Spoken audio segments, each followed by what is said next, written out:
حضرت سعید بن عامر رضی اللہ عنہ ان ہزاروں میں ایک بہادر جوان تھے جو سرداران قریش کی دعوت پر مکہ معظمہ کی بالائی جانب مقام تنیم کی طرف محض اس لیے چل کھڑے ہوئے تاکہ رسول اللہ صلی اللہ علیہ وسلم کے ایک صحابی حضرت خبیب بن عدی رضی اللہ عنہ کی شہادت کا منظر اپنی آنکھوں سے دیکھ سکیں، جنہیں قریش نے دھوکے سے پکڑ لیا تھا۔ اس کے شباب فراواں اور ابھرتی ہوئی جوانی نے اسے اس قابل بنا دیا تھا کہ وہ لوگوں کے کندھے پھلانگتا ہوا ابو سفیان بن حرب اور صفوان بن امیہ جیسے سرداران قریش کے برابر کھڑا ہو سکے۔ وہاں ان دونوں کے سوا اور بھی شہسواران عرب موجود تھے جو اگلی صفوں میں بیٹھے ہوئے تھے۔ اسے اس طرح یہ موقع ملا کہ قریش کے اس امیر کو بچشم خود پابجولاں یعنی روبارو دیکھ سکے۔ اس نے اس منظر کا مشاہدہ کیا کہ عورتیں، بچے اور جوان سب اسے موت کی وادی کی طرف بے دریغ دھکیل رہے ہیں۔ ان کا مقصد یہ تھا کہ وہ اس صحابی رسول صلی اللہ علیہ وسلم کو شہید کر کے انحضرت صلی اللہ علیہ وسلم سے انتقام لیں اور یوں بدر کے مقتولین کی رسوائی کا بدلہ چکائیں۔ جب یہ ہجوم اپنے اس قیدی کو لے کر اس مقام پر پہنچا جو پہلے سے اس کی شہادت کے لیے متعین تھا، تو اس مرحلہ پر طویل القامت نوجوان سعید بن عامر نے حضرت خبیب کی طرف نظر دوڑائی۔ سرداران قریش اسے کشا کشا تختہ دار کی طرف لے جا رہے تھے۔ اس نے عورتوں اور بچوں کی چیخ و پکار اور شور میں ایک پور وقار اور پور سکون آواز سنی۔ حضرت خبیب فرما رہے تھے، اگر تمہارے لیے ممکن ہو تو مجھے مرنے سے پہلے 2 رکعت نماز پڑھنے کی مہلت دو۔ پھر سعید بن عامر نے دیکھا کہ حضرت خبیب کعبہ رخ کھڑے ہو کر 2 رکعت نماز پڑھ رہے ہیں۔ یہ 2 رکعتیں کیسی تھیں، اتنی حسین، اتنی مکمل کہ کیا کہنے۔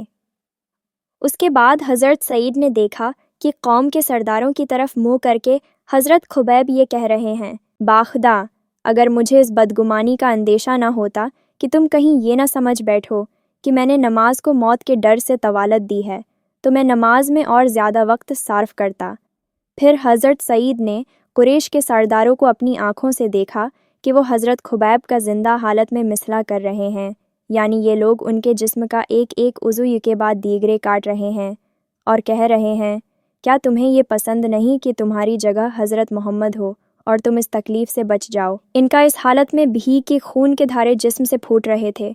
جواب یہ تھا، خدا کی قسم، مجھے یہ قطعاً پسند نہیں کہ میں اپنے اہل ویال میں امن اور چین سے رہوں اور حضرت محمد صلی اللہ علیہ وسلم کو ایک کانٹا بھی چبھے۔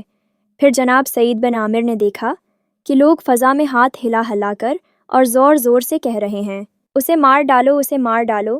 اس کے بعد انہوں نے حضرت خبیب کو دیکھا کہ وہ تختہ دار پر اپنی نظریں آسمان کی طرف اٹھائے ہوئے اللہ تعالیٰ سے یہ التجا کر رہے ہیں، الہی ان سب ظالموں کو شمار کر لے اور انہیں تباہی کا مزہ چکھا اور ان میں سے کسی کو معاف نہ کر۔ یہ کہہ کر انہوں نے زندگی کی آخری سانس لی۔ یہ وہ لمحہ تھا جب ان کا جسم تلوار اور نیزوں کی ضربات سے چور تھا اور اتنے زخم کھا چکا تھا کہ جن کا شمار نہیں کیا جا سکتا۔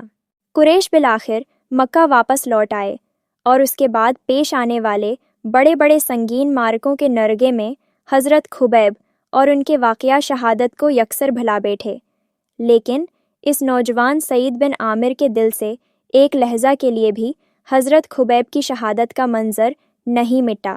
چنانچہ یہ جب بھی سوتے، خواب میں یہ منظر برابر دکھائی دیتا اور بیدار ہوتے تو چشم خیال میں یوں محسوس ہوتا جیسے کہ تختہ دار کے آگے حضرت خبیب پورے اطمینان کے ساتھ 2 رکعت نماز ادا کر رہے ہیں۔ یہی نہیں بلکہ ان کی پور درد آواز جیسے ان کے کانوں میں گونج رہی ہے اور وہ قریش کے خلاف بددعا میں مصروف ہیں۔ اس خیال سے ان کا کلیجہ دہل جاتا کہ کہیں آسمان کا کڑکا ان کو آ نہ لے یا آسمان سے پتھر گیر کر ان کو تباہ نہ کر دیں۔ حضرت خبیب نے جام شہادت نوش کر کے جناب سعید کو وہ کچھ سکھا دیا جس کا انہیں پہلے قطعی علم نہ تھا۔ انہیں سکھایا کہ حقیقی زندگی عقیدہ اور عقیدے کی راہ میں تا دم آخر مسلسل جہاد کرنے کا نام ہے۔